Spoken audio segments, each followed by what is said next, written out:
So coming to the last part of the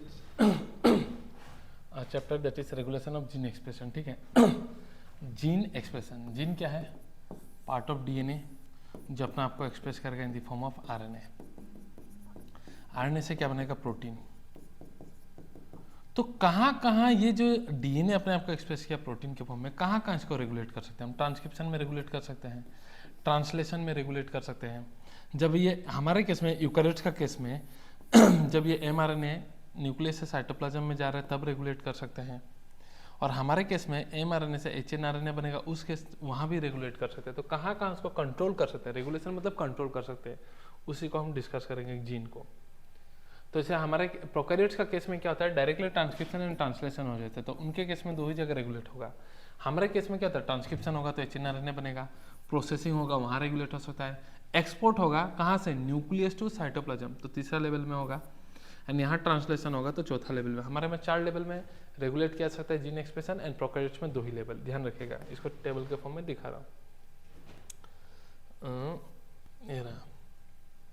तो mechanism at molecular level by which a gene expresses itself into phenotype of an organism. ये genetic level में mechanism का हम बात कर रहे हैं, ठीक है, मोलिकुलर लेवल में. तो डीएनए से एचएनआरएनए बनेगा, फिर स्प्लाइसिंग ये सब होगा, एक्सपोर्ट एंड ट्रांसलेशन. तो हमारे में 4 लेवल हो गया, और प्रोकैरियोट्स में 2 ही लेवल में होगा. ये सारा इवेंट यहाँ तक कहाँ तक होगा? अप टू एक्सपोर्ट होने से पहले तक न्यूक्लियस, एक्सपोर्ट होकर कहाँ जाएगा? साइटोप्लाज्म में जाएगा. तो it occurs at 4 level in eukaryotes and 2 level in prokaryotes. ठीक है, रेगुलेशन ऑफ जीन एक्सप्रेशन मतलब control over expression of gene. Eukaryotes में 4 लेवल क्या है? ट्रांसक्रिप्शन लेवल, जहाँ वो प्राइमरी ट्रांसक्रिप्ट बनेगा. प्रोसेसिंग लेवल, एमआरएनए को ट्रांसपोर्ट करेगा न्यूक्लियस टू साइटोप्लाज्म, इसका स्टेटमेंट उल्टा आता है बार बार. And translation level. प्रोकैरियोट्स में सिर्फ ट्रांसक्रिप्शन एंड ट्रांसलेशन लेवल. और देखो जीन एक्सप्रेशन, हम एक सेल स्पर्म एक का फिजनो का जाइगोट बना, जाइगोट से हम डिवाइड करके मोरुला बनेंगे, ब्लास्टुला बनेंगे, ठीक है. और फिर मोरुला ब्लास्टुला बनने के बाद हमें एंडोडर्म, मेसोडर्म एंड एक्टोडर्म बनेगा.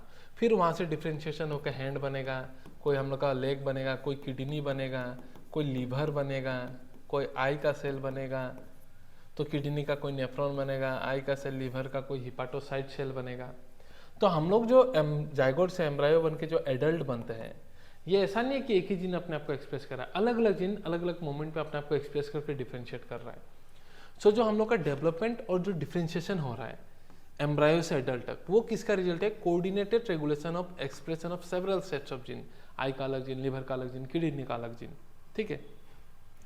फिर एक जीन का एक्सप्रेशन को मेटाबॉलिक फैक्टर, जैसे कि मान लो मैं खाना खूब ज़्यादा खाया, तो उसको डाइजेस्ट करने के लिए मेरा बॉडी में सिग्नल है एंजाइम्स ज़्यादा चाहिए.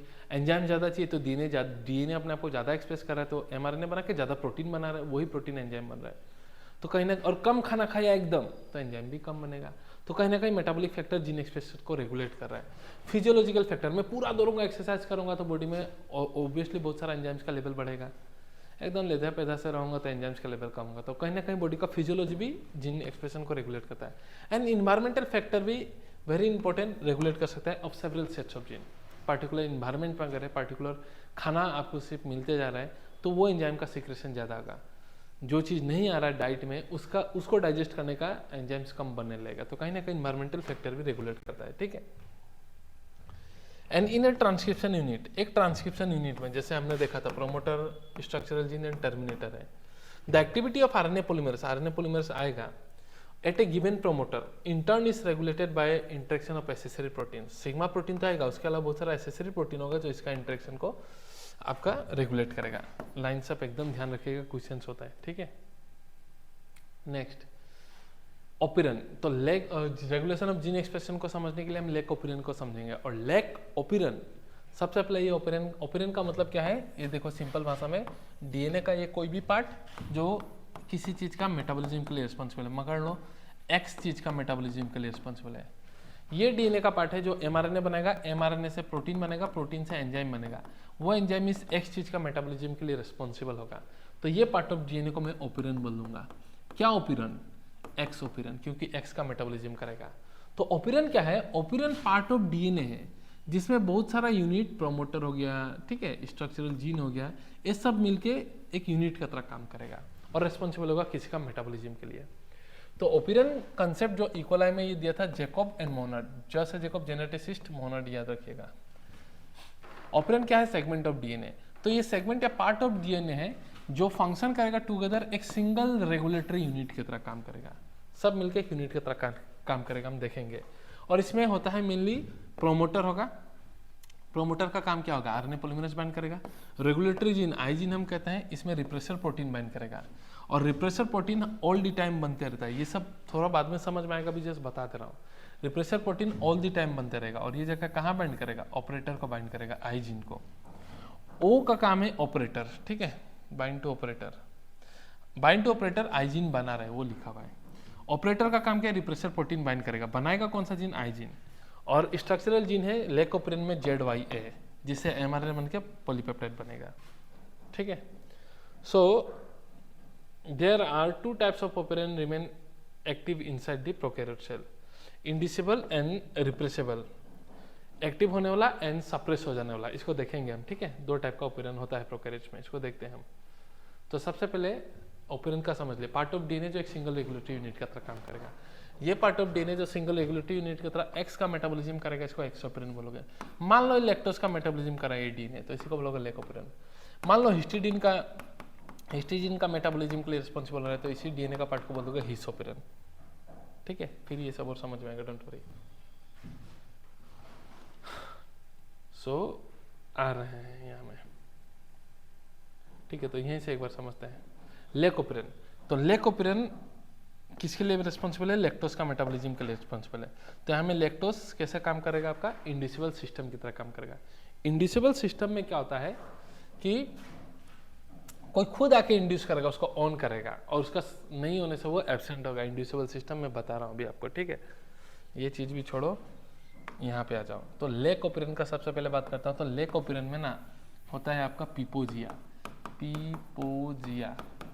और ये पार्ट ऑफ डीएनए है जो सिंगल रेगुलेटरी यूनिट का तरह काम करेगा।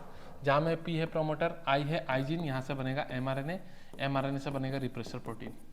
फिर पी है प्रोमोटर, ओ है ऑपरेटर, ZYA। तो जेड से ये एमआरएनए बना, जेड से बनेगा बीटा गैलेक्टोसाइडेज, ध्यान रखना।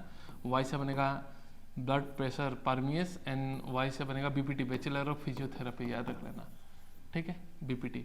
और ए से बनेगा आपका ट्रांसएसिटाइलेस। और ये तीनों कहीं ना कहीं रेस्पॉन्सिबल है लैक्टोज मेटाबॉलिज्म के लिए। Lactose is what? Glucose plus galactose. तो ग्लूकोज प्लस गैलेक्टोज को बीटा गैलेक्टोसाइड तोड़ेगा, और इस लैक्टोज को बैक्टीरिया का सेल का अंदर में आने के लिए परमिट कौन देगा? परमियस देगा। कौन देगा? परमियस देगा, ध्यान रखना, तो बहुत जरूरी है। तो मान लो, अगर मैं यही कंसेप्ट दे रहा हूँ, फिर वन बाय वन समझाऊंगा। मान लो अगर अब लैक्टोज नहीं है, लैक्टोज अगर नहीं है, तो बैक्टीरिया क्यों ये लेकोपेरिन को चलाएगा, एमआरएनए बनाएगा, प्रोटीन बनाएगा, इतना खर्चा एनर्जी क्यों करेगा बॉडी का, अगर लैक्टोज नहीं है तो जब लैक्टोज नहीं है ना, तो ये सिस्टम ऑफ रहेगा। कैसे ऑफ रहेगा? तो ये रिप्रेसर प्रोटीन जो है ना, ऑपरेटर को जाकर बाइंड करेगा। ऑपरेटर को जब जाकर बाइंड करेगा तो आरएनए पॉलीमरेज आगे नहीं बढ़ पाएगा, तो ट्रांसक्रिप्ट नहीं होगा, तो लेकोपेरिन ऑफ है। बट मान लो जब लैक्टोज आ गया, इसे इंड्यूसिबल सिस्टम कहते हैं ना, जब कोई इंड्यूसर केमिकल खुद आ गया, तो लैक्टोज आ गया, लैक्टोज का मेटाबॉलिज्म करना जरूरी है, अंदर घुसने देना जरूरी है, तो ये सब बनना जरूरी है। तो मान लो लैक्टोज आ गया, तो उस केस में क्या होगा? लेकोपेरिन को ऑन होना पड़ेगा। कैसे ऑन होगा? तो ये लैक्टोज जो है रिप्रेसर प्रोटीन को बाइंड करेगा और इसको इनएक्टिव कर देगा, जिसके वजह से ये ऑपरेटर को बाइंड नहीं कर पाएगा। और जब ऑपरेटर को बाइंड नहीं करेगा तो आरएनए पॉलीमरेज जाएगा, बढ़िया से इसको ट्रांसक्रिप्ट करके ये सब बन जाएगा, जिसकी वजह से परमियस लैक्टोज को अंदर आने देगा, बहुत सारा बीटा गैलेक्टोसाइडेज तोड़ेगा, ग्लूकोज प्लस गैलेक्टोज, और ये ग्लूकोज ग्लाइकोलाइसिस करके जो भी करना है एनर्जी प्रोवाइड कर देगा बैक्टीरिया को। तो यहाँ खुद केमिकल आके इंड्यूस करा रहा है, ऑन करो बोल रहा है, इसलिए इसे इंड्यूसिबल सिस्टम भी कहते हैं। सो इंड्यूसिबल सिस्टम उस ऑपरेशन को कहोगे जहाँ में केमिकल इंड्यूसर आएगा सेल के अंदर में, जिसकी वजह से वो एक्टिव हो जाएगा, और वो नहीं रहेगा तो वो ऑपरेशन ऑफ रहेगा। जैसे लेकोपेरिन में लैक्टोज से तो ऑन, नहीं है तो ऑफ, ठीक है। और लेकोपेरिन का पॉजिटिव रेगुलेशन भी होता है, नेगेटिव रेगुलेशन भी होता है, ध्यान रखना, देखेंगे अब इसको हम। तो ये रहा, लेकोपेरिन कंसिस्ट ऑफ पीपोजिया, प्रोमोटर, इनहिबिटरी जीन या रिप्रेसर जीन भी कहते हैं, promoter operator structural gene. So promoter transcription करके रिप्रेसर प्रोटीन, और याद रख लेना रिप्रेसर एमआरएनए, जिससे रिप्रेसर प्रोटीन बनेगा। इस एमआरएनए से एक ही प्रोटीन बन रहा है, तो ये मोनोसिस्टोनिक एमआरएनए है। ZYA तीनों से एक एमआरएनए बनके 3 एंजाइम्स प्रोटीन बन रहा है, तो ये पॉलीसिस्टोनिक जीन है, ZYA स्ट्रक्चरल जीन, ठीक है, बीटा गैलेक्टोसाइडेज, और तीनों लैक्टोज मेटाबॉलिज्म का लीजिए। तो इसको ब्लड प्रेशर ठीक है से भी याद रख सकते हो, BPT, बैचलर ऑफ फिजियोथेरेपी। तो जब तक लैक्टोस नहीं है तो ये ऑपरेटर रिप्रेसर प्रोटीन यहाँ जाके ऑफ कर देगा, और लैक्टोस है या फिर उसको आइसोमर अगर येलो लैक्टोस रहेगा तो वो रिप्रेसर प्रोटीन को बाइंड करके उसको इनएक्टिव कर देगा, जिसकी वजह से ये ऑपरेटर में बाइंड नहीं कर पाएगा। तो आरएनए पॉलीमरेज बढ़िया से ट्रांसक्राइब करके लैक्टोस का मेटाबॉलिज्म चलेगा। और देखेंगे इसको, देखना तो रिप्रेसर प्रोटीन के साथ अगर लैक्टोस रहेगा आपका या एलो लैक्टोस, तो उस समय ट्रांसक्रिप्शन क्या रहेगा आपका, ऑन हो जाएगा। क्यों? क्योंकि वो उस समय रिप्रेसर प्रोटीन इनएक्टिव हो गया तो ऑपरेटर को बाइंड नहीं कर पाएगा। ठीक है, तो उस समय बोलोगे पॉजिटिव रेगुलेशन, इसको नहीं क्या प्रोटीन करता है बेसिकली। और एक चीज देखो, मान लो ये कि मीडियम है, ये रहा इकोलाई सपोज, और ये रहा लैक्टोस। हमें पता है इस लैक्टोस को अंदर आने देगा कौन, परमियस। इस लैक्टोस को अंदर आने कौन देगा, परमियस। और ये रहा उसका लेकोपिरन, पीपोजिया जो भी है, पीपोजिया लेकोपिरन। तो हमें पता है कि जब लैक्टोस अंदर आएगा रिप्रेसर प्रोटीन को पकड़ेगा ताकि वो ऑपरेटर को बाइंड ना करे, तो ये ऑन होगा, तब परमियस बनेगा और इसको अंदर आने देगा। बट लैक्टोस अंदर आने से ना लेकोपिरन ऑन होगा, जब लैक्टोस बाहर है अंदर आने के लिए परमियस चाहिए, और तब तक तो लेकोपिरन ऑफ है। तो परमियस कहां से आएगी जो इसको अंदर आने देगा, जो इसको और सिग्नल देगा। तो a low level of gene expression is always present, याद रखना, ताकि थोड़ा सा लैक्टोस आ जाए। एक बार लैक्टोस आ गया तो ये भयंकर बनेगा और ज्यादा से ज्यादा लैक्टोस तब आने देगा। तो थोड़ा बहुत अमाउंट का हर जीन एक्सप्रेशन हमेशा चलते रहता है। Low level of gene expression always, line तो याद रखना, ऑलवेज रहता है। So a low level of operon is always present in the cell, ताकि लैक्टोस अंदर आ जाए। ठीक है, और यहाँ में सबस्ट्रेट कौन है, लैक्टोस, या फिर उसी को हम क्या बोला, इंड्यूसर, खुद आके हेल्प कर देता है कि इसको जो भी रिक्वायर्ड एंजाइम चाहिए वो बना ले। लैक्टोस आएगा, रिप्रेसर प्रोटीन को पकड़ेगा, जिसकी वजह से वो ऑपरेटर को बाइंड नहीं करेगा, तो ZY स्ट्रक्चरल जीन जो है प्रोटीन बना देगा। तो खुद आके बोल रहा है, इसलिए इसे इंड्यूसिबल सिस्टम भी कहते हैं। दूसरा और भी बहुत सारा ऑपरेशन होता है प्रोकैरियोट्स में, बैक्टीरिया में, ध्यान रखना, जैसे ट्रिप्टोफैन, ट्रिप्टोफैन के लिए, आरापिनन, आराबिनोस, ये 5 कार्बन शुगर है, हिस्टोपिरन, हिस्टिडीन, वेलोपिरन, वेलाइन के लिए।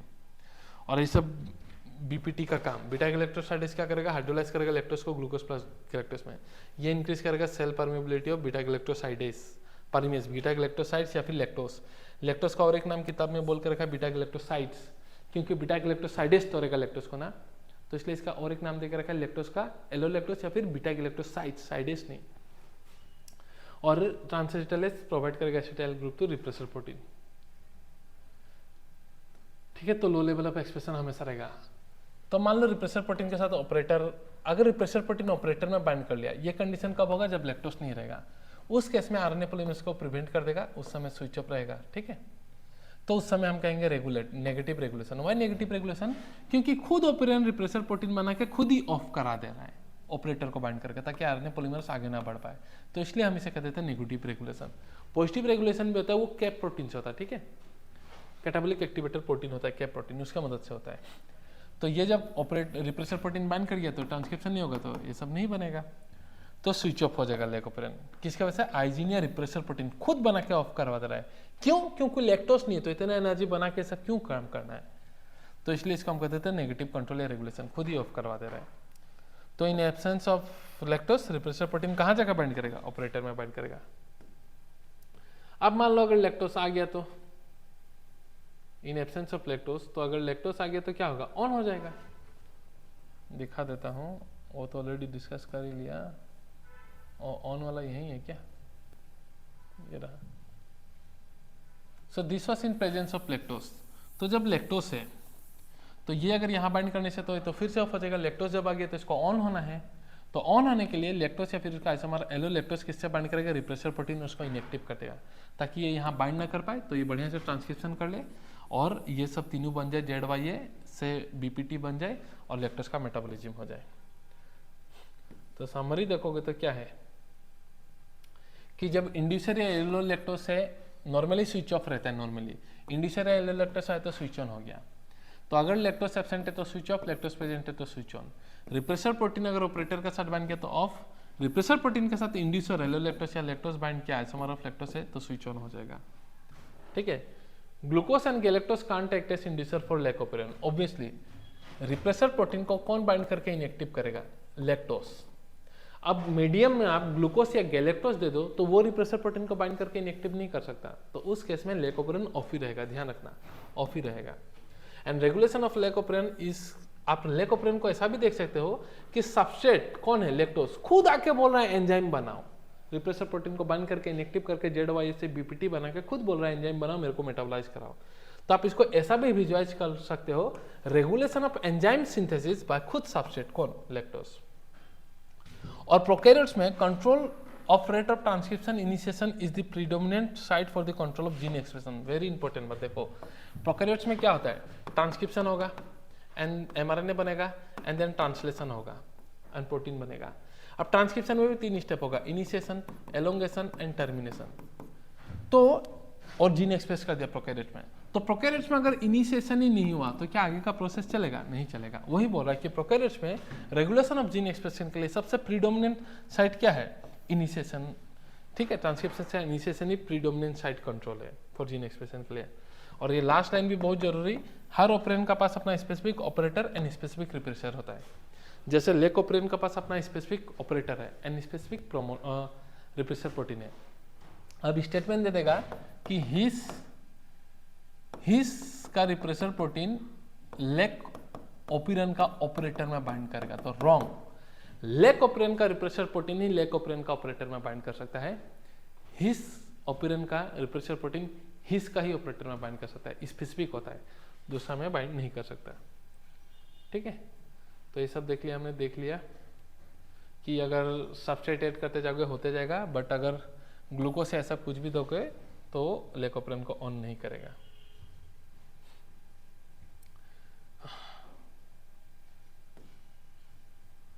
तो ये थे जैकोबियन मोनोड, ये पिपोजिया, ऑलरेडी किसका क्या काम है हमने देख लिया, लेकोप्रेन।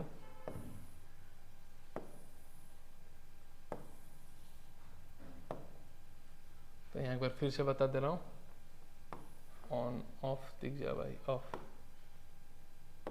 सो जब लैक्टोस नहीं रहता तो ये यहाँ जाके बाइंड करके ऑफ कर देगा, और जब लैक्टोस आएगा तो ऑन होना है, तो उस केस में ये रिप्रेस इसको ये इसके साथ रिप्रेसर प्रोटीन को बाइंड करेगा और उसको इनेक्टिव कर देगा ताकि वो ऑपरेटर को बाइंड ना कर पाए, और ये बढ़िया से बनके लैक्टोस का मेटाबॉलिज्म हो जाएगा।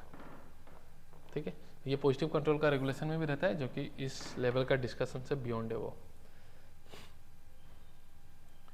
नेक्स्ट टॉपिक है आपका ह्यूमन जीनोम प्रोजेक्ट। नाम ही है ह्यूमन मतलब इंसान, जीनोम मतलब क्या होता है, haploid content of chromosome, haploid set of chromosome.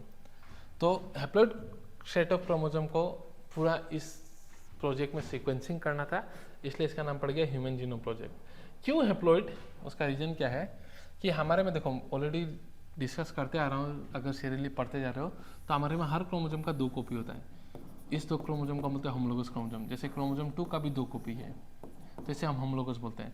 यहाँ में आई कलर का जीन है तो यहाँ में भी आई कलर का जीन, यहाँ में हेयर कलर का है तो यहाँ में भी हेयर कलर, यहाँ में हाइट का जीन है तो यहाँ में भी हाइट का जीन है, तो ऐसा 2 क्रोमोसोम को होमोलोगस कहते हैं। तो एक का अगर मैं स्टडी कर लूँ तो दूसरा तो पता ही चल जाएगा ना, होमोलोगस ही तो रहेगा, इसलिए हैप्लॉइड सेट को स्टडी किया उस समय, तो उसे कहते हैं ह्यूमन जीनोम प्रोजेक्ट। तो हमारे बॉडी में 22 पेयर ऑटोजोम है, तो 22 ऑटोजोम, सेक्स क्रोमोसोम तो अलग अलग है, तो कितना क्रोमोसोम को सीक्वेंस किया ह्यूमन जीनोम प्रोजेक्ट में, 22 ऑटोजोम को and X and Y chromosome को। ठीक है, अब ये तो डायरेक्ट रटना है, रट लेना, अच्छा से लिखा हुआ है, मैं दिखा दे रहा हूँ कि ह्यूमन जीनोम प्रोजेक्ट, जीनोम मतलब हैप्लॉइड सेट ऑफ क्रोमोसोम। ठीक है, 24 क्रोमोसोम को यहाँ सीक्वेंस किया गया था। तो स्टार्ट हुआ था 1990, कंप्लीट हुआ 2003, 13 साल लग गया। सब कुछ का सीक्वेंसिंग हो गया था एक्सेप्ट क्रोमोसोम 1 जो मई 2006 में कंप्लीट हुआ। क्रोमोसोम 1 का इतना टाइम क्यों लगा, क्योंकि वहाँ हाईएस्ट नंबर ऑफ जीन था, 2968 जीन था। यहाँ का पार्टनर्स डायरेक्ट याद रखना, पार्टनर्स कौन था, US department of energy and NIH national institute of health, दोनों यूएसए का था। बाद में फंडिंग का और जरूरत पड़ा तो मेजर पार्टनर बना Wellcome Trust of UK, major partner बना और पैसा खर्चा किया। फिर और भी कंट्रीज है, China, Japan, France and Germany, ये सब कंट्रीज भी इन्वॉल्व हुआ इसमें। ठीक है, और भी बहुत सारा कंट्रीज इन्वॉल्व है, इसमें मेंशन नहीं है।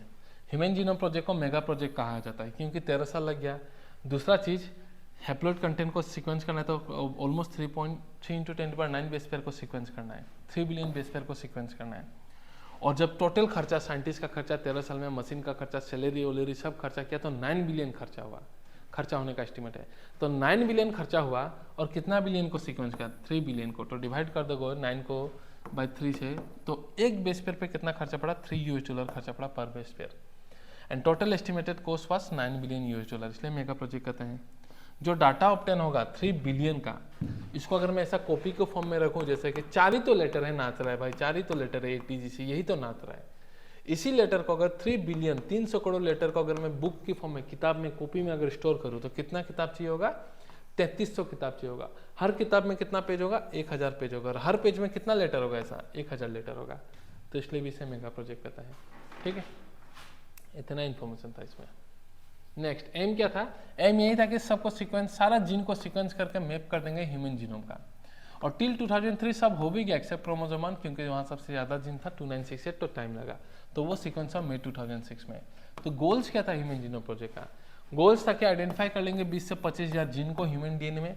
हमारा सारा डीएनए फंक्शनल नहीं है, तो ये जो मेरा डीएनए है ना, पूरा डीएनए फंक्शनल थोड़ी, पूरा डीएनए जीन थोड़ी है। ये होगा, ये पार्ट होगा, कोई पार्ट होगा जीन, ठीक है, पूरा नहीं है।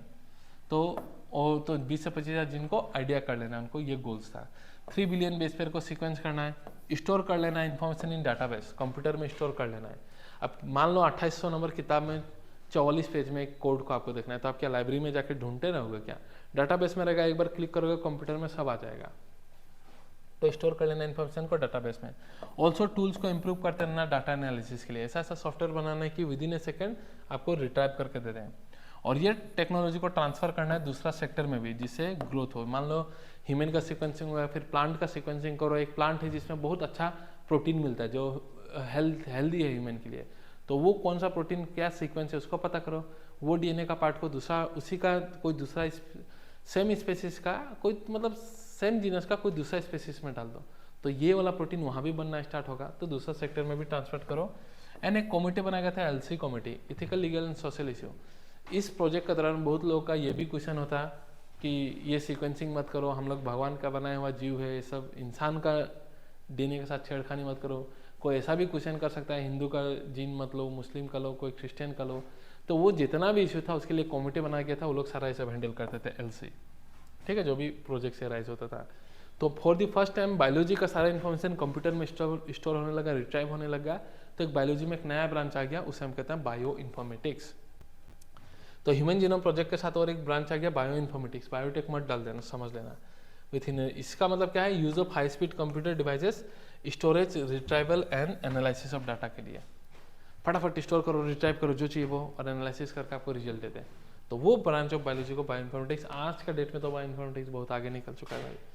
ये सीक्वेंसिंग जो 13 साल लगा था, आज के डेट में हफ्तों में हो जाता है एकदम। Next generation NSG, next generation sequencing जो है, नेक्स्ट जनरेशन सीक्वेंसिंग, उस समय इतना खर्चा लगा, आजकल सब जल्दी हो जा रहा है। मेथोडोलॉजीज, तो साइंटिस्ट लोग का 2 अप्रोच था। क्या क्या मेथड? अब एक तो साइंटिस्ट लोग का मेथोडोलॉजी 2 अप्रोच था। एक अप्रोच था साइंटिस्ट लोगों ने बोला कि हम सिर्फ उसी डीएनए को सीक्वेंस करते हैं जो अपने आप को एक्सप्रेस कर रहा है आरएनए की फॉर्म में, और हम टैग लगा देंगे कि ये वाला क्रोमोसोम का ये पोजीशन का आरएनए है ये, ठीक है। तो इसे हम कहते हैं एक्सप्रेस सीक्वेंस टैग। उसी को सीक्वेंस करेंगे जो अपने आप को एक्सप्रेस कर रहा है आरएनए के फॉर्म में। और एक ग्रुप ऑफ साइंटिस्ट ने बोला नहीं, हम पूरा को सीक्वेंस करेंगे, कोडिंग हो, नॉन कोडिंग हो, हम सबको सीक्वेंस करेंगे। तो इसे हम कहते हैं सीक्वेंस अप्रोच, एनोटेशन, इसी को एक्चुअली में यूज किया गया था। तो इससे पूरा एंटायर डीएनए को सीक्वेंस करना था, चाहे वो कोडिंग हो या नॉन कोडिंग, और एक्चुअली में यही यूज हुआ था। So it's an blind approach, coding है, नॉन कोडिंग है, हम सब सीक्वेंस करेंगे। स्टेप्स क्या था? तो सेल को, डीएनए को सीक्वेंस करना, तो डीएनए कहाँ में होगा? सेल में होगा। तो सबसे पहले सेल से आइसोलेट करो। इतना बड़ा डीएनए तो सीक्वेंसिंग करना पॉसिबल नहीं होगा, तो कट कर लो सबसे पहले, रेस्ट्रिक्शन एंडोन्यूक्लियस से, ठीक है। तो ये देखो कट हो गया। अब जब सीक्वेंस करेंगे तो ये वाला मान लो फ्रेगमेंट गायब हो गया, तो सीक्वेंसिंग में तो सीरियली गड़बड़ हो जाएगा। तो क्या करते थे? इसका मल्टीपल कॉपी बना लेते थे, जो भी कट हो उसका मल्टीपल कॉपी बनाते थे। थ्रो किसमें बैक्टीरिया और ईस्ट में डाल के। तो होस्ट किसके अंदर डाल के बनाते थे? बैक्टीरिया एंड ईस्ट के अंदर में। और जो चीज़ इसको कैरी करेगा उसे हम कहते हैं वेक्टर। तो कौन कौन वेक्टर था? तो उसमें bacterial artificial chromosome and east के लिए yeast artificial chromosome vector artificially बनाया गया। इस प्रकार से बनाया गया कि इसमें ओरी सब है, तो ये बैक्टीरिया में जाकर मल्टीपल कॉपी बना लेता था अपने आप को रेप्लिकेट करके। So cloning of DNA in suitable host, bacteria, और होस्ट कौन था? बैक्टीरिया और ईस्ट। उसके लिए वेक्टर क्या था? बैक था एंड ईएक था। और क्लोनिंग, अब जो क्लोन एम्पलीफाइड डीएनए फ्रेगमेंट है उसको सीक्वेंस करना इजी हो जाता था, कोई भी गड़बड़ नहीं हो जाता। और सीक्वेंसिंग, ये जो डीएनए फ्रेगमेंट है ये ऑटोमेटेड डीएनए सीक्वेंसर से सीक्वेंसिंग हो जाता। और उस सीक्वेंसिंग के लिए जो मेथड प्रिंसिपल दिया था वो दिया था फ्रेडरिक सेंगर नाम के साइंटिस्ट ने दिया था। एंड फ्रेडरिक सेंगर नाम का ये जो साइंटिस्ट है, इनका ये भी कंट्रीब्यूशन है कि हमें पता है प्रोटीन एमाइनो एसिड से बनता है। ये लो, अब मान लो कोई एक प्रोटीन है एक्स, कौन सा अमाइनो एसिड है, तो ये अमाइनो एसिड मेथियोनिन है, ये सपोज ग्लाइसिन है, ये सपोज प्रोलिन है। ये चीज़ का भी पहला डिस्कवरी इसी साइंटिस्ट को क्रेडिट था। तो सेंगर का ये भी क्रेडिट है कि उन्होंने ऐसा मेथड बना दिया था जो सीक्वेंस या डिटरमाइन कर देता था amino acid sequence in protein. और पहला उन्होंने जिसको डिटरमाइन किया था वो था इंसुलिन प्रोटीन का, ठीक है। तो ऑटोमेटिक डीएनए सीक्वेंसर से सीक्वेंस हो गया था, उसके लिए मेथड सेंगर साहब ने दिया। और एप्लीकेशन क्या है, एक बार आप ह्यूमन जीनोम कर लोगे, मतलब ये सीक्वेंसिंग कर लोगे, तो इससे क्या हो सकता है, आप कोई भी बीमारी को डायग्नोज कर सकते हो, ट्रीट कर सकते हो कि यहाँ म्यूटेशन हो गया, इसको कोई निकालने का उपाय निकालो, और वेरियस डिजीज को प्रिवेंट कर सकते हो। हेल्थ के सेक्टर में ट्रांसफर करोगे, जिससे मैंने बोला था प्लांट में एक प्लांट अच्छा प्रोटीन बनाता है, दूसरे में ट्रांसफर करो, एग्रीकल्चर में काम आएगा, एनर्जी प्रोडक्शन में काम आएगा, बैक्टीरिया को मॉडिफाई करो, इन्वायरमेंटल रेमिडिएशन, ऐसा प्रकार से बैक्टीरिया को मॉडिफाई किया कि वो इन्वायरमेंट से पोल्यूटेंट ही खत्म करे, ऐसा जीन डाल दिया उसमें, ऐसा प्रोटीन ये बैक्टीरिया बनाने लग गया जो इन्वायरमेंट का पोल्यूटेंट खत्म कर रहा है, तो सब लोग इन्वायरमेंट रेमिडिएशन, ठीक है। और सिंगल जीन डिफेक्ट भी प्रिवेंट हो सकता है, तो ये सब एप्लीकेशन आप ध्यान रखना। नेक्स्ट है आपका साइलेंट फीचर, ये तो पूरा रट लेना है, मैं एक बार जस्ट बोल दे रहा हूँ, ये जो डाटा है वही रखना है। तो ह्यूमन जीनोम में कितना मिलियन बेस पेयर मिला, 316.47 मिलियन बेस पेयर, बिलियन में बोलोगे तो 3 डॉट इधर ला दोगे, तो 3.1647 billion base pair. Total number of gene estimated कितना था, 30,000, मिला कितना, 30,000। प्रीवियसली एस्टिमेट कितना था, गोल कितना था, 20 से 25,000, फिर एस्टिमेशन कितना था, 80,000 से 1,40,000, मिला कितना, 30,000। और एवरेज जीन में कितना बेसिस है, 3,000, क्योंकि 3 बिलियन बेस पेयर था, 30,000 जीन मिला, तो डिवाइड कर दोगे तो कितना बेसिस मिला, 3,000 बेसिस। बट ये साइज अलग अलग वेराई करता है। सबसे लार्जेस्ट जीन है डिस्ट्रोफिन, जिसमें 2.4 मिलियन बेसिस है, और सबसे स्मॉलेस्ट जीन है वो है TDF, testis determining fatty, 14 basis. Chromosome 1 में हाई जीन है 2968, और Y में सबसे कम है 231। ये सब डाटा याद रखना। जो 30,000 जीन डिस्कवर किया, 50% से ज़्यादा का तो फंक्शन ही बता नहीं पाई उस समय तक। और डीएनए, जो इतना बड़ा डीएनए है, उसमें से पूरा पार्ट प्रोटीन के लिए कोड नहीं करता, लेस देन 2% पार्ट ही प्रोटीन के लिए कोड करता है। तो बाकी जो डीएनए का पार्ट होता है वो नॉन फंक्शनल पार्ट होता है, और वो ज़्यादातर भी नॉन फंक्शनल पार्ट में रिपीटेटिव पार्ट होता है। जैसे मान लो ATGC ATGC ATGC ऐसा रिपीट करते रहेगा। So less than 2% of genome codes for protein, protein के लिए लेस देन 2% कोड करता था। रिपीटेटिव सीक्वेंसेस बहुत लार्ज पोर्शन बनाता था आपका ह्यूमन जीनोम का, कितना बार, 100 से 1000 बार भी रिपीट कर देता था, और वो किसी के लिए कोड भी नहीं करता था। तो वो बहुत जरूरी था क्रोमोसोम का structure and dynamics and evolution के लिए। मान लो ये non code ATGC repetitive part है, यहाँ म्यूटेशन हुआ, कुछ गड़बड़ नहीं हुआ क्योंकि किसी को कोज नहीं करता, और 100 साल बाद यहाँ और एक म्यूटेशन हुआ, कुछ गड़बड़ नहीं रहे, और 100 साल बाद और यहाँ म्यूटेशन हुआ, कुछ गड़बड़ नहीं हुआ, और 1000 साल बाद यहाँ में बड़ा एक म्यूटेशन हो गया।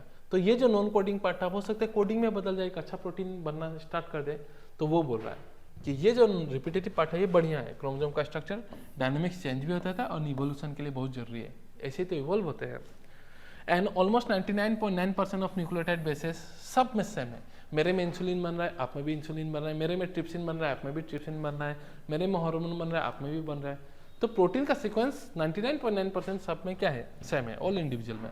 डिफरेंस कितना आता है, 0.1%, जो आपको और हमको डिफरेंस बनाता है।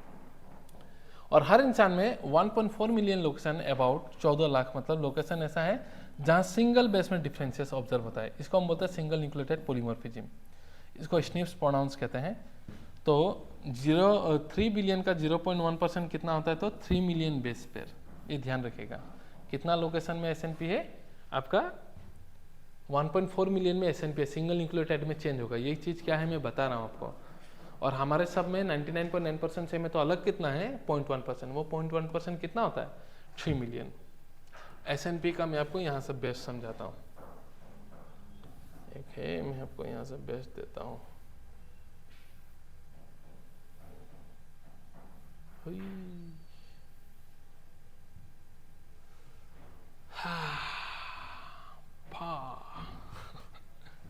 आजकल जब भी देखो इंस्टा में खाली एक ही सब सुनाई देता है, फा। तुम नीट के लिए पढ़ो, नीट के लिए पढ़ो, वरना नीट के बाद तुम्हारा भी यही आवाज सुनाई देगा, फा। जहाँ देखो वहाँ, कोई भी कहीं भी खोल दो, इंस्टा खोलो, यूट्यूब खोलो, फा। गजब है, मजा आता है। बट चलो देखते हैं। तो ये पकड़ लो पर्सन 1 है, ये पर्सन 2 है, ये पर्सन 3 है, ठीक है।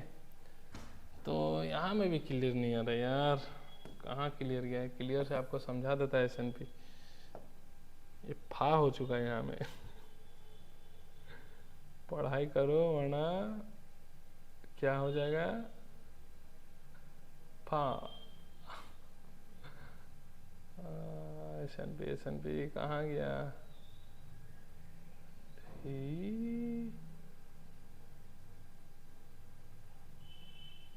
गजब है भाई।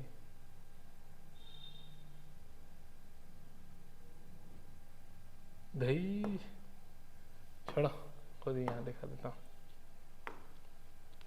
ये मान लो पर्सन 1 का रिपीटेटिव DNA, ठीक है, ATGCC, फिर ATGCC सपोज। ये पर्सन 2 का है ATCCC, ATGCC। ये पर्सन 3 का है ATACC, ATGCC। तो यहाँ में देखो सब सीक्वेंस है में बस कितना न्यूक्लियोटाइड में चेंज हो रहा है, एक सिंगल न्यूक्लियोटाइड में चेंज हो रहा है। इसमें G आ गया, इसमें C आ गया, इसमें A आ गया।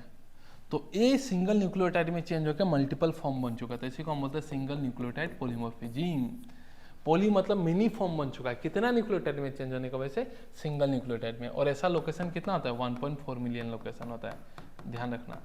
और ये बहुत जरूरी है, आपका DNA फिंगरप्रिंटिंग का भी बेसिस बनाता है यही DNA पॉलीमॉर्फिज्म, ठीक है। और ह्यूमन जीनोम प्रोजेक्ट का तो बना ही रहे यूनिक करके। So apart from human genome project, और ह्यूमन के अलावा नॉन ह्यूमन मॉडल्स का भी किया था। कौन कौन का किया था? तो ऑब्वियसली बैक्टीरिया ईस्ट तो आएगा ही, ड्रोसोफिला आएगा ही, फ्रूट फ्लाई।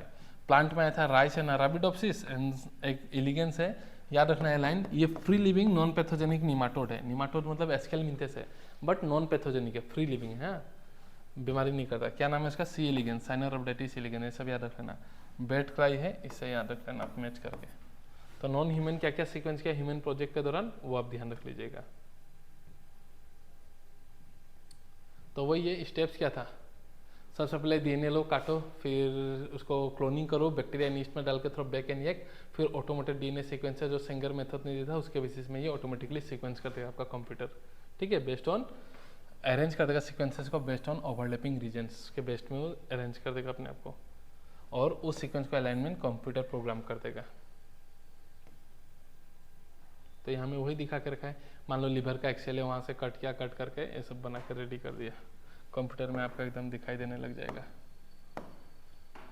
ये सब, ठीक है।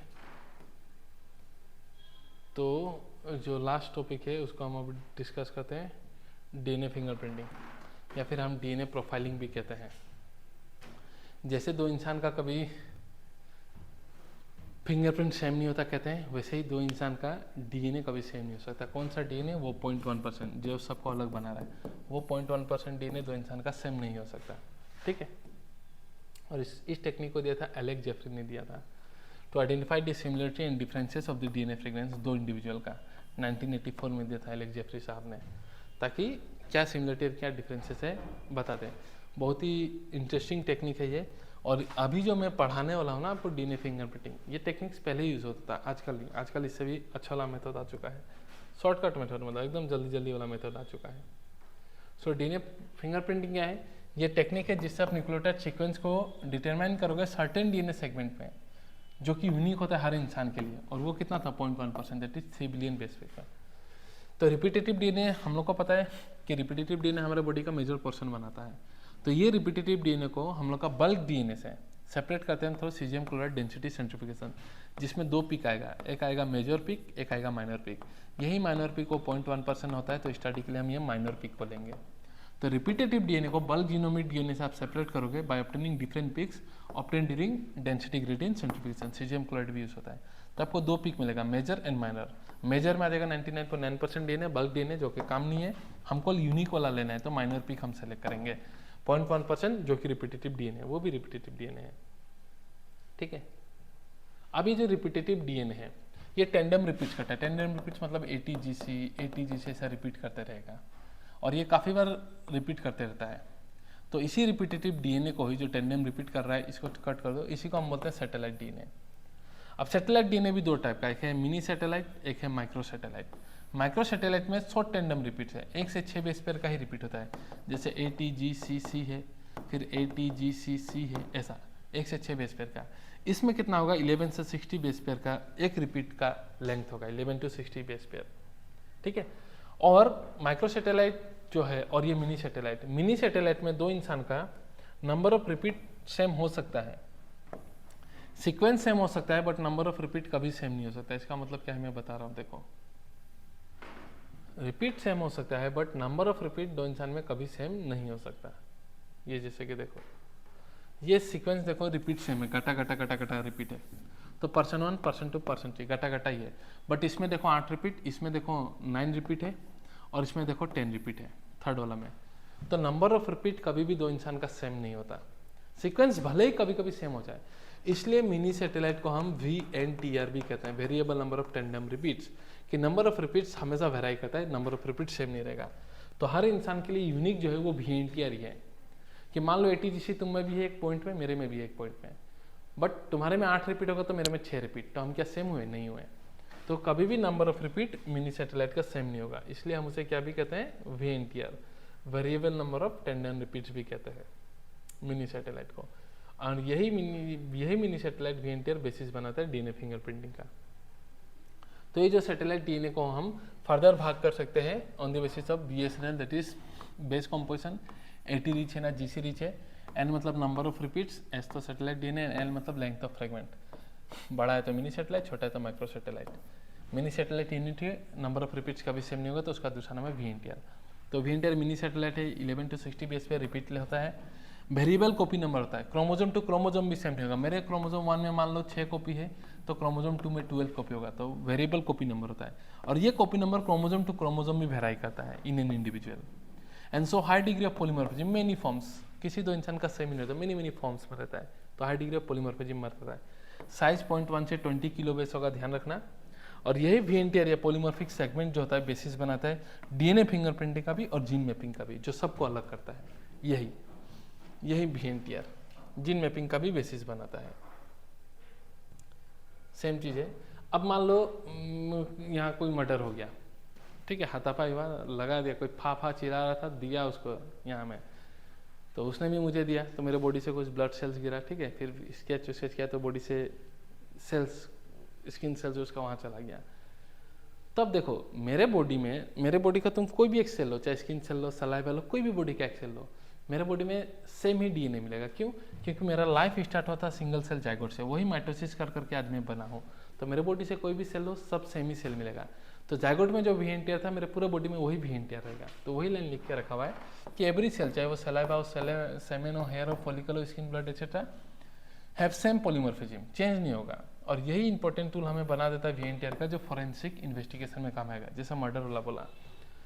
तो मेरे में VNTR है, जाइगोट से VNTR। अब मेरा जो गैमेट बन रहा है, तो 46 था, मेरे गैमेट में 23 क्रोमोसोम चला गया। मेरा जो बच्चा होगा उसमें मेरा 23 क्रोमोसोम गया, तो VNTR भी तो चला गया। तो VNTR इनहेरिटेबल है, ठीक है, नेक्स्ट जनरेशन में जा सकते हैं। तो इसलिए ये पैटर्निटी मैटर्निटी टेस्ट में काम आ सकता है। अब तुम रैंडम जाके बाजार में एक बच्चे को क्लेम करोगे मेरा बच्चा है, तो थोड़ी होगा। अगर सच में तुम्हारा बच्चा है तो तुम डीएनए फिंगरप्रिंटिंग करो, अगर तुम्हारा VNTR उसका VNTR मैच कर गया तो तुम समझना वो तुम्हारा ही बच्चा है। तो मैच करेगा ही नहीं अगर नहीं है तो, और अगर है तो मैच कर जाएगा। नेक्स्ट डीएनए पॉलीमॉर्फिज्म में आता हूँ, ठीक है। डीएनए मेनी फॉर्म, तो डीएनए पॉलीमॉर्फिज्म मतलब क्या, वेरिएशन, मेनी फॉर्म है, वेरिएशन है जीन लेवल। और ये वेरिएशन किसके वजह से आ रहा है, म्यूटेशन के वजह से आ रहा है। किसका म्यूटेशन, जर्म सेल का म्यूटेशन। इसको मैं यहाँ से समझा दे रहा हूँ, ठीक है। देखो वेरी इंपॉर्टेंट है ये वाला डीएनए पॉलीमॉर्फिज्म। डीएनए पॉलीमॉर्फिज्म मतलब क्या, वेरिएशन एट जीन लेवल, ठीक है, मेनी फॉर्म है और ये म्यूटेशन का वजह से आ रहा है। मान लो अब मेरे बॉडी में म्यूटेशन ये सोमेटिक सेल में हुआ यहाँ, तो क्या नेक्स्ट जनरेशन जाएगा, नहीं, मैं मर गया मेरे साथ ये चला जाएगा। बट वो म्यूटेशन मेरे जर्म सेल में हुआ, तो क्या जर्म सेल से नेक्स्ट जनरेशन जा सकता है, हाँ, उसी जर्म सेल से स्पर्म बनेगा तो नेक्स्ट जनरेशन जा सकता है। तो म्यूटेशन अगर सोमेटिक सेल में हुआ तो नेक्स्ट जनरेशन में पास नहीं होगा, बट वो म्यूटेशन अगर जर्म सेल में हो तो पास होने का चांसेस है। बट जर्म सेल में भी कोडिंग पार्ट है, नॉन कोडिंग पार्ट है। अभी हमने देखा less than 2% of DNA code for protein, ठीक है। तो अगर मान लो नॉन कोडिंग पार्ट में अगर म्यूटेशन हुआ है तो नेक्स्ट जनरेशन में जाके भी कोई काम करेगा क्या, कुछ काम नहीं करेगा, ठीक है। तो नेक्स्ट जनरेशन पास हो जाएगा, बट कोई इम्पैक्ट नहीं होगा। बट मान लो मेरा कोडिंग पार्ट में म्यूटेशन हो गया, तो हो सकता है कोई फिनोटाइप या अल्टर करके गड़बड़ कर दे, तो पास ही नहीं होगा तब वो। मान लो म्यूटेशन जर्म सेल में भी हुआ और कोडिंग पार्ट में हुआ, कोडिंग पार्ट में होने से क्या होगा, तो वो इमीडिएट इफेक्ट या स्लो इफेक्ट दिखा के वो अगला जनरेशन पास नहीं भी हो सकता। और हाँ, कोडिंग पार्ट में हुआ और साइलेंट म्यूटेशन हो गया, जैसे CCCB proline, CCUB proline, mutation हुआ साइलेंट म्यूटेशन, तो नेक्स्ट जनरेशन में जा सकता है, कोई गड़बड़ नहीं दिखाएगा, ठीक है। बट नॉन कोडिंग पार्ट में हुआ तो कोई भी गड़बड़ नहीं दिखाएगा, नेक्स्ट जनरेशन में जा सकता है, फिर ये नेक्स्ट जनरेशन में जाएगा, उससे नेक्स्ट जनरेशन जाएगा, तो काफ़ी सारा जनरेशन में जैसे बहुत सारा पॉपुलेशन में नंबर में ये बढ़ जाता है। तो हो सकता है समय के साथ ये जो नॉन कोडिंग पार्ट जा रहा है वही जाके कोडिंग पार्ट में कन्वर्ट हो जाए, एक कैरेक्टर बना दे, ठीक है। सो डीएनए पॉलीमॉर्फिज्म मतलब अलग अलग फॉर्म, जैसे यहाँ में बोला ना मैंने, एक न्यूक्लियोटाइड में चेंज होने से SNP बोलोगे सिंगल न्यूक्लियोटाइड, ये और भी छोटा से बड़ा सेगमेंट का भी चेंजेस हो सकता है, तो इस सब को बोलोगे डीएनए पॉलीमॉर्फिज्म, सबका रीजन है म्यूटेशन।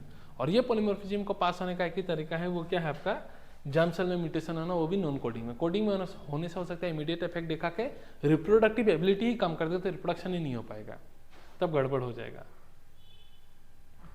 और कोई भी एक एलील का सीक्वेंस का वेरिएशन का डीएनए पॉलीमॉर्फिज्म कब बोलोगे, जब उसका पॉपुलेशन में फ्रीक्वेंसी 0.01% से ज़्यादा मिलेगा। तो 100 रुपया का 0.1% बहुत कम होता है, बट 3 बिलियन का 0.1% कितना ज़्यादा था, 3 मिलियन। तो उसी प्रकार से ह्यूमन पॉपुलेशन इतना ज़्यादा है, तो 0.1% भी बहुत ज़्यादा है। तो कोई भी एक एलील का सीक्वेंस वेरिएशन का डीएनए पॉलीमॉर्फिज्म कब बोलोगे, जब उसका फ्रीक्वेंसी पॉपुलेशन में 0.1% से ज़्यादा होगा। तो ये सब डीएनए पॉलीमॉर्फिज्म का बातें ध्यान रखिएगा। नेक्स्ट जो है यहाँ से मैं पढ़ा दे रहा हूँ आपको, किताब भी पढ़ाऊंगा, डोंट वरी इस पार्ट का। सो डीएनए पॉलीमॉर्फिज्म तो हमने देखा, तो यही पॉलीमॉर्फिज्म बेसिस बनाता है जीन मैपिंग, डीएनए फिंगरप्रिंटिंग का। ये पॉलीमॉर्फिज्म किसके वजह से होकर हो रहा है, म्यूटेशन। कोई भी सीक्वेंस वेरिएशन को आप डीएनए पॉलीमॉर्फिज्म कब बोलोगे, जब उसका हेरिटेबल म्यूटेशन ह्यूमन पॉपुलेशन में 0.01% फ्रीक्वेंसी से ज़्यादा होगा। कोई भी डीएनए पॉलीमॉर्फिज्म बहुत ही इंपॉर्टेंट रोल है इवोल्यूशन में। मैंने बोला ना, नॉन कोडिंग पार्ट है, समय के साथ वो कोडिंग में भी कन्वर्ट हो सकता है, एंड स्पेसिएशन। और वही जब नॉन कोडिंग पार्ट कोडिंग में कन्वर्ट हो जाएगा तो एक नया कैरेक्टर देगा, तो हो सकता है एक नया स्पेसिस बन जाए। तो वेरी इंपॉर्टेंट रोल है इसका इवोल्यूशन एंड स्पेसिएशन। स्पेसिएशन मतलब न्यू स्पेसिस बन जाना, और ये ज़्यादातर ओकर होता है नॉन कोडिंग पार्ट में, ताकि इमीडिएट इफेक्ट ना हो रिप्रोडक्टिव एबिलिटी ऑफ ऑर्गेनिज्म में, ठीक है। तो कोई भी म्यूटेशन बहुत लार्ज नंबर में पॉपुलेशन में होगा, तो ही जाके आप उसको डीएनए पॉलीमॉर्फिज्म बोलोगे। मैं फिर से किताब से भी पढ़ाते रहा हूँ। So polymorphism essential gene mapping and DNA fingerprinting के लिए, ठीक है। जेनेटिक लेवल वेरिएशन है, म्यूटेशन के लिए होता है। उसके बाद जर्म सेल में अगर न्यू म्यूटेशन जर्म सेल में हुआ, सोमेटिक सेल में हो तो नेक्स्ट जनरेशन नहीं जाएगा, जर्म सेल में हुआ तो जाएगा। बट अगर जर्म सेल में वो हुआ और वो सीरियसली इंडिविजुअल का रिप्रोडक्टिव एबिलिटी को अफेक्ट नहीं कर रहा, नॉन कोडिंग पार्ट में हो गए, तो वो नेक्स्ट जनरेशन में स्प्रेड हो जाएगा, नेक्स्ट जनरेशन में जाएगा। अदर मेंबर ऑफ पॉपुलेशन में स्प्रेड होगा तो सेक्सुअल रिप्रोडक्शन। और कोई भी एलील को आप एलील सीक्वेंस वेरिएशन को आप डिस्क्राइब करोगे डीएनए पॉलीमॉर्फिज्म, जब उसका कोई भी एक ह्यूमन पॉपुलेशन में उसका लोकस का फ्रीक्वेंसी कितना होगा, 0.01% से ज़्यादा होगा। इन सिंपल टर्म, जो भी म्यूटेशन इनहेरिट होते जा रहा है उसको पॉपुलेशन में ऑब्जर्व करोगे जब हाई फ्रीक्वेंसी में ना, तो भी आप उसको डीएनए पॉलीमॉर्फिज्म बोलोगे। 1-2 में हुआ तो उसे नहीं बोलोगे, पॉपुलेशन में जब उसका हाई फ्रीक्वेंसी होगा तो ही इसे डीएनए पॉलीमॉर्फिज्म बोलोगे। और ऐसा होने का प्रोबेबिलिटी ज़्यादातर ऑब्जर्व होता है नॉन कोडिंग पार्ट में, ठीक है। एस उनमें कोई भी इमीडिएट इफेक्ट नहीं करता, और ये म्यूटेशन एक्युमुलेट हो जाएगा, होते जाएगा generation after generation and form the basis of variation या फिर पॉलीमॉर्फिज्म। अलग अलग टाइप का पॉलीमॉर्फिज्म है। सिंगल न्यूक्लियोटाइड में चेंज हो गया था, बोलोगे सिंगल न्यूक्लियोटाइड पॉलीमॉर्फिज्म, या फिर लार्ज स्केल में भी चेंज हो सकता है। और ये बहुत जरूरी है इवोल्यूशन और स्पेसिएशन के लिए, जिसके बारे में आप पढ़ोगे आगे जाके। तो ये चीज़ डिस्कस करना था मुझे किताब का भी, ठीक है, ताकि गड़बड़ ना हो। तो डीएनए फिंगरप्रिंटिंग दे दिया एलेक्स जेफरी ने। VNTR हम आइडेंटिफाई करने, mini satellite DNA, small repetitive DNA होता है, occurs in tandem, various copy number, यही बेसिस बनाते हैं, सब देख लिया।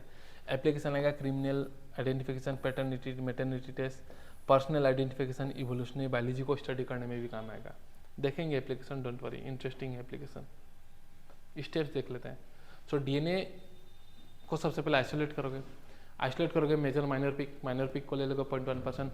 उस डीएनए भी लंबा होगा तो उसको कट करोगे। तो सबसे पहले डीएनए को आइसोलेट करोगे, तो एक सेल से डीएनए को निकालने के लिए आरएनए प्रोटीन सब होगा, तो आरएनए प्यूरिफाइड डीएनए को आइसोलेट करोगे फ्रैक्शनलाइजेशन मेथड से, फिर आरएनएस देकर आरएनए को डैमेज करोगे, प्रोटीज देकर प्रोटीन को डैमेज करोगे, सेंट्रीफ्यूज करोगे, फिर चिल इथानॉल डाल दोगे तो डीएनए प्रेसिपिटेट हो जाएगा।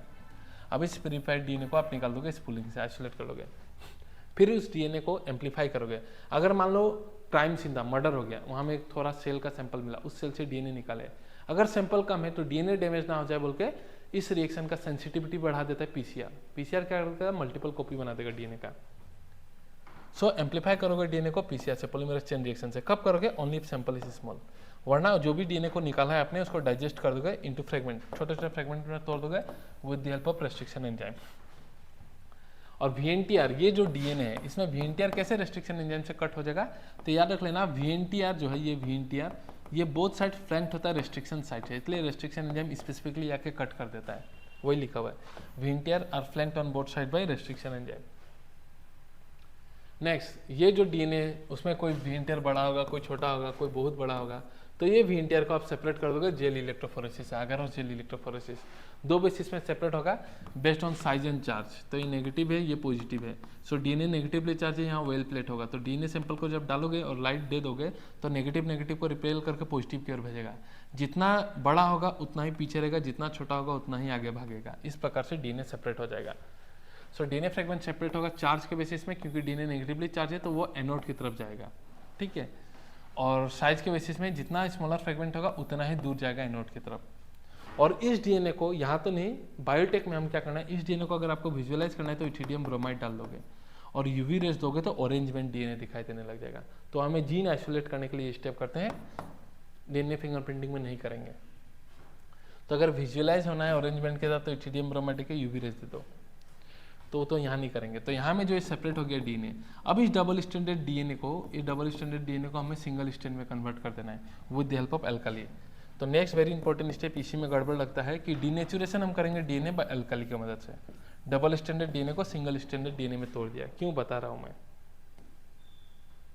डबल स्टैंडर्ड डीएनए को सिंगल स्टैंड में तोड़ दिया, ठीक है। तो एक बार दिखा रहा हूँ लोग को, यहाँ में पकड़ लो, यहाँ में 3 लोग थे, पप्पू, फा, ठीक है, और यहाँ में पकड़ लो, डाल दो यहाँ में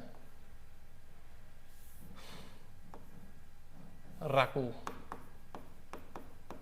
ठीक है। पप्पू, फा और राकू ये तीनों को पसंद है प्रिया, ठीक है। पप्पू, फा और राकू तीनों को पसंद है प्रिया। तीनों आपस में लड़ पड़े, प्रिया मेरी है, आपस में लड़ पीट के जब ये लड़ रहे थे तो पकड़ लो यहाँ फा का जो हो गया डेथ, मर गया, और ये दोनों को अब डर लग रहा है कि हम कहीं ना फंस जाए, ठीक है। तो प्रिया के चक्कर में और भी 2 लोग थे, मान लो पकड़ लो ना एक्स वाई थे, मान लो प्रिया के चक्कर में और भी 2 लोग थे एक्स वाई, ठीक है। तो पुलिस जब आया, फा को देखा, इन्वेस्टिगेशन जब किया तो उसको शक हुआ इन लोगों पे, पप्पू पे शक हुआ, राकू पे शक हुआ, एक्स वाई पे भी शक हुआ। एक्स वाई बोला हमने नहीं मारा, पप्पू बोल रहा हम नहीं मारा, राकू बोला हम नहीं मारा, बट हमें पता इन दोनों ने मिल के मारा। तो इनका कुछ ब्लड सैंपल्स यहाँ मिल गया, ठीक है, फा के पास से। तो मान लो ब्लड सेल्स मिला, तो उस ब्लड सेल से डीएनए को आइसोलेट किया, ठीक है, WBC मिला, वहाँ से डीएनए को आइसोलेट किया। डीएनए को आइसोलेट करके 0.1% निकाला, वहाँ से उस डबल स्टैंड डीएनए को, बड़ा डीएनए को कट कर दिया छोटा छोटा फ्रेगमेंट में, फिर सेपरेट कर दिया। इसका बात कर रहा हूँ मैं, क्राइम सीन का बात कर रहा हूँ, ये लोग क्राइम सीन, फिर सेपरेट हो गया। फिर इस डबल स्टैंड डीएनए को अल्काली देके सिंगल स्टैंड डीएनए बनाया। नेक्स्ट, अगर उस जेल में ये टूट ना जाए बोल के इसको नायलॉन या फिर नाइट्रोसेलुलोस मेम्ब्रेन में ट्रांसफर किया इस डीएनए को, सिंगल स्टैंड डीएनए को। इस टेक्निक को हम कहते हैं ब्लोटिंग। जैसे ब्लोटिंग पेपर पानी को सॉक कर लेता है, उसी प्रकार से इसको नायलॉन मेम्ब्रेन या नाइट्रोसेलुलोस मेम्ब्रेन में ट्रांसफर कर दिया ताकि डीएनए डैमेज ना हो जाए। Single standard DNA alkali treatment देके, क्राइम सीन वाला का बात कर रहा हूँ। अब यहाँ में क्या डाल दिया जाएगा, प्रोब डाल दिया जाएगा, radio level probe. Radio level probe, probe क्या होता है, सिंगल स्टैंडर्ड डीएनए था जिसमें रेडियो लेवल लगा रहता है जो कॉम्प्लीमेंट्री होगा, तो यहाँ में प्रोब डाल दिया जाएगा। तो जो प्रोब कॉम्प्लीमेंट्री होगा वो आके ये सिंगल स्टैंड डीएनए का क्राइम सीन का साथ डीएनए के साथ आके बाइंड कर जाएगा। बहुत सारा प्रोब डाला जाएगा सिंगल स्टैंडर्ड, क्योंकि यहाँ डीएनए तो सिंगल स्टैंड हो चुका है अल्काली ट्रीटमेंट देके, तो ये प्रोब बाइंड करेगा। और जो प्रोब बाइंड नहीं किया उसको वॉश करके फेंक दिया जाएगा। प्रोब इसलिए लगाया ताकि अब जब एक्सरे करें, ऑटो रेडियोग्राफी करें, तो ये प्रोब होने का वजह से वहाँ चमकेगा और चमकने से बैंड आ जाएगा। देखो इस प्रकार से, तो एक क्राइम सीन का डीएनए का बैंड है, क्राइम सीन से मिला। अब इन चारों पे शक था तो चारों का डीएनए निकालेगा, चारों का डीएनए निकालेगा, निकाल के कट करके सेपरेट करेगा, फिर डबल स्टैंड को सिंगल स्टैंड करेगा, फिर सेम प्रोब दे देगा, हाइब्रिडाइज करवाएगा। तो ये दो का था ही नहीं, तो प्रोब इससे ज्यादातर हाइब्रिडाइज होगा नहीं, सेम प्रोब डाला है, ठीक है। तो पप्पू का और राकू का एक्स वाई, तो पप्पू का राकू का वहां मैच कर गया, सेम साइज, पकड़ो किसी एक का ही किया, राकू का छोड़ो, पप्पू का ही मैच कर गया, और एक्स वाई का बैंड मैच नहीं किया क्योंकि उनका ब्लड सैंपल था ही नहीं। तो इस प्रकार से हमें पता चल गया जो मर्डर था वो था पप्पू, बाकी सारा बात पप्पू उगल देगा, ठीक है। तो जब एक बार डबल स्टैंड डीएनए को आप सिंगल स्टैंड बना देते हो तो नेक्स्ट स्टेप होता है ब्लोटिंग। ब्लोटिंग में क्या करते हो, ट्रांसफर कर दोगे DNA fragment from fragile gel to permanent nitrocellulose या फिर नाइलॉन मेम्ब्रेन में, और इस डीएनए का ट्रांसफर को आप सार्डन ब्लोटिंग कह देते हो। अगर आरएनए को ट्रांसफर करोगे तो नॉर्डर्न ब्लोटिंग कहते हैं, प्रोटीन का करोगे तो वेस्टर्न ब्लोटिंग कहते हैं, सब नहीं चाहिए, सार्डन याद रखो चलेगा। डीएनए का ट्रांसफर को ट्रांसफर कर दिया, हाइब्रिडाइजेशन कर दोगे radio level probe VNTR probe से, ठीक है। तो ये सैंपल का वीएनटीआर है क्राइम सीन का, और ये उसका कॉम्प्लीमेंट्री वीएनटीआर प्रोब है, रेडियो लेवल्ड है। So addition of VNTR probe क्या है, single standard DNA with non sequences, ये कॉम्प्लीमेंट्री रहेगा वीएनटीआर के साथ, रेडियो लेवल रहेगा। तो अब एक हाइब्रिड डीएनए बन जाएगा, क्या डीएनए, वीएनटीआर और वीएनटीआर प्रोब डीएनए बन जाएगा। अब ये जो हाइब्रिड को आप हाइब्रिड डीएनए को एक्सपोज करोगे, एक्सरे करोगे, तो आपको अलग अलग साइज का बैंड मिल जाएगा, और यही पैटर्न कैरेक्टरिस्टिक्स होता है एक इंडिविजुअल का, क्योंकि वीएनटीआर में नंबर ऑफ रिपीट्स कभी भी दो इंसान का सेम नहीं होता, ठीक है।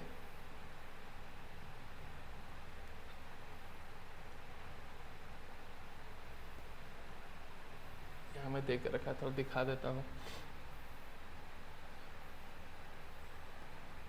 तो सबसे पहले क्या करेगा, कोई भी सैंपल मिले क्राइम सीन से, उससे डीएनए आप आइसोलेट करोगे, ठीक है।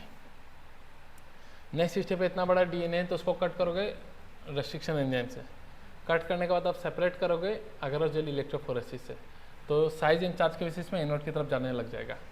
देखना है तो विजुअलाइज करना है तो यूवी इथिडियम ब्रोमाइड हो गई, बायोटेक में होता है, यहाँ काम नहीं, तो ये सेपरेट हो गया अगर जेल इलेक्ट्रोफोरेसिस है। फिर आप डबल को सिंगल स्टैंड करोगे, उसके बाद ट्रांसफर करोगे नायलॉन मेम्ब्रेन में, ब्लोटिंग।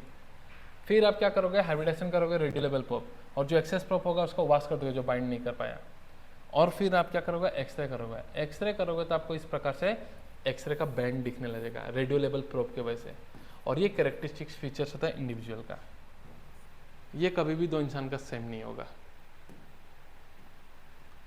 ठीक है। तो यहाँ में सेम चीज़ देके रखा है, डीएनए लो, कट करो, सेपरेट करो, नायलॉन ट्रांसफर करो, हाइब्रिडाइजेशन करो, एंड एक्सरे से डिटेक्ट करो बैंड मिलके।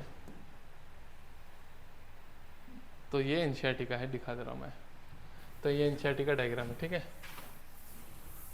तो हर क्रोमोसोम का वीएनटीआर को सीक्वेंस करते हैं, यहाँ में सिर्फ 2-3 ही क्रोमोसोम दिखा के रखा है, जगह खाएगा बोल के। तो एक क्राइम सीन का क्रोमोसोम 7 का, 2 का एंड 16 का वीएनटीआर है, तो ये उसका बैंड मिल गया सब करके, काट कूट के करके। और 2 इंडिविजुअल पे शक है, ए पे और बी पे। तो देखो कभी भी वीएनटीआर का नंबर ऑफ रिपीट सेम नहीं होगा, यहाँ में नंबर ऑफ रिपीट कितना, 1 2 3, तो यहाँ में क्रोमोसोम टू क्रोमोसोम भी अलग होता है, क्योंकि हमारे में 2 क्रोमोसोम जो होमोलोगस क्रोमोसोम है, एक मदर से आता है, एक किससे आता है, फादर से आता है, तो इसमें भी नंबर ऑफ रिपीट अलग है, सब रिपीट अलग है देखो। और यहाँ में बोलोगे 1 2 3 4 5 6 7 8 9, 1 2 3 4 5 6 7 8, कहीं तो सेम था भाई, 3 3 6 8, 3 3 6 8। अब बोलोगे सर यहाँ में 8 रिपीट है, यहाँ में 8 रिपीट, हाँ हो सकता है रिपीट 8 है, तो यहाँ में हो सकता है सिर्फ 4 ही बेसिस का सीक्वेंस है, ATGC हो सकता है, यहाँ 40 का हो, ATCCC ATCCC, वो बात कर रहा हूँ मैं। तो नंबर ऑफ रिपीट तो सेम होगा नहीं, और मान लो अगर नंबर ऑफ रिपीट सेम है तो सीक्वेंस सेम नहीं है, यहाँ 4 बेस पेयर का सीक्वेंस होगा तो यहाँ 10-15 बेस पेयर का सीक्वेंस होगा, ठीक है। तो ऐसा क्रोमोसोम टू क्रोमोसोम देखा। तो ये क्राइम सीन का डीएनए है, और ये ए और बी का जब सारा प्रोसेस करके देखा तो ये सब किसके साथ मैच कर रहा है, बी के साथ मैच कर रहा है, तो हमें पता चला क्राइम सीन में जो मर्डर था वो कौन है, बी ही है। सिमिलरली ये रहा, अब एक बच्चा है, एक औरत है, उस औरत से 3 लोगों को हो गया प्यार, ठीक है। इसको पकड़ लेते हैं काजल, है ना, काजल, काजल है, और ये फिश है, इसको हम रखते हैं फा, ठीक है। ये सेजू और ये राकू। सो काजल को 3 लोगों से प्यार हो गया और इन 3 लोगों को भी काजल से प्यार हो गया, फा, सेजू एंड राकू को। बट काजल ने कभी इन तीनों को अलग से पता चलने नहीं दिया। काजल 1 घंटा फा से बात करती थी तो अगले घंटा फा को बोले कि पिताजी का फोन आ रहा है रखो, तो सेजू बात करता था। सेजू को बोले कि मम्मी का कॉल आएगा, बट उस समय राकू का कॉल आता था, तीनों से मैनेज कर रही थी, ठीक है। और इन तीनों को पता नहीं, और तीनों आपस में अपने दोस्त भी है, तो तीनों मिलते थे, घूमते थे, अलग अलग टाइम में काजल मैनेज करती थी। तो एक दिन काजल ने अनाउंस कर दिया शी इज प्रेग्नेंट। फा बड़ा खुश हुआ, सेजू बड़ा खुश हुआ, राकू बड़ा खुश हुआ, ये मैं बाप बनने वाला हूँ। तीनों मिलके एकदम पूरा ढोल नगाड़ा लेके एकदम पूरा नाचने लग गए। फिर ये इसको मिठाई खिला रहा है, मैं बाप बन रहा हूँ, ये इसको खिला रहा है, आपस में पूरा मिठाई खिला रहा है। तो बोला माँ कौन है, तेरी बीवी कौन है, मतलब हुई, समझ रहे हो। तो इसने बोला काजल काजल काजल। तो तीनों में लड़ाई होने लग गया एकदम। बोलता है काजल मेरी है, तो ये बोलता है काजल मेरी है, राकू बोलता है काजल मेरी है, और काजल को पता नहीं है वो किसकी है। शी डोंट नो कौन है बाप कौन है इन तीनों में से, Kajal is confuse, she don't know. तो तीनों लड़ते लड़ते मेरे पास आए कि सर अब बताइए, तीनों एश्योरेंस दे रहे हैं कि ये बच्चा मेरा है, और Kajal is confuse, she don't know बच्चा कौन है। तो तीनों आए, तो मैंने बोला चलो डीएनए फिंगरप्रिंटिंग करते हैं, कुछ तो पता चलेगा। क्यों? क्योंकि बच्चे में 23 क्रोमोजोम मदर का होगा, 23 क्रोमोजोम फादर का होगा, तो कोई एक फादर का ही ना स्पर्म गया होगा, तो इसलिए मदर का क्रोमोजोम मैच कर गया रहा बच्चे के साथ। अब तीनों फादर का जब डीएनए फिंगरप्रिंटिंग से लाया, डीएनए कट किया, सेपरेट किया, फिर आपका डबल स्टैंड से सिंगल स्टैंड बना के प्रोब देके बैंड बना दिया, तो इसके साथ जब मैच किया तो फा का बैंड पूरा मैच कर रहा है। तो पता चला ये दो बाप नहीं है, ये बस मजे किए, बाप तो फा है, तो फा को कॉन्ग्रेचुलेशन दिया गया। इसके साथ ये चैप्टर भी ख़त्म। काफ़ी बड़ा चैप्टर था यार, होप सो समझ में आया, बढ़िया से पढ़ो लिखो। मिलते हैं नेक्स्ट वीडियो का रिवीजन के साथ। Thank you very much. फा